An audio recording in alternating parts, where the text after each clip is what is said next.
Brothers and sisters, in the parable that Jesus mentions in today's gospel reading,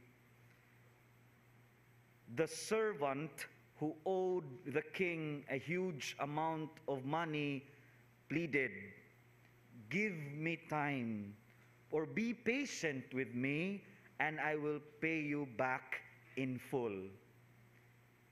Another servant who owed this first servant a relatively small amount of money pleaded with him in the same words, "Be patient with me, and I will pay you back."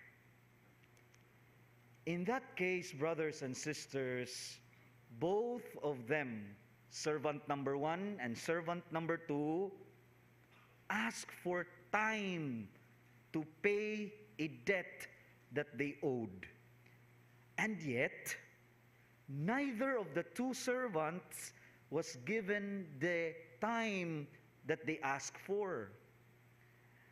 On one hand, servant number one, the king simply canceled the huge debt. As a result, that servant did not need time to repay his debt. On the other hand, that first servant had the second servant thrown into prison.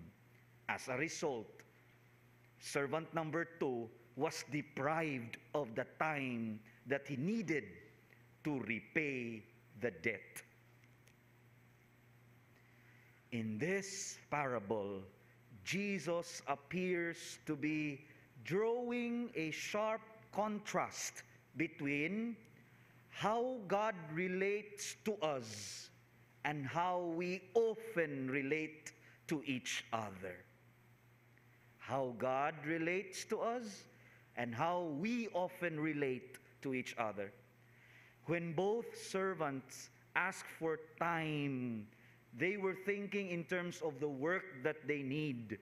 They needed time to work on what they have owed. However, the king gave the servant what he was looking for before he had time to work for it. The parable suggests that God does not ask us to work for the mercy that we need. The forgiveness that God extends to us when we sin is not a response to our efforts. It is God's generosity. Jesus reveals a God who gives generously to those who have nothing to offer. And so, this may become a challenge for us and a lesson for all of us, that having graced us in this extraordinarily generous way, God expects us to grace others in similar ways.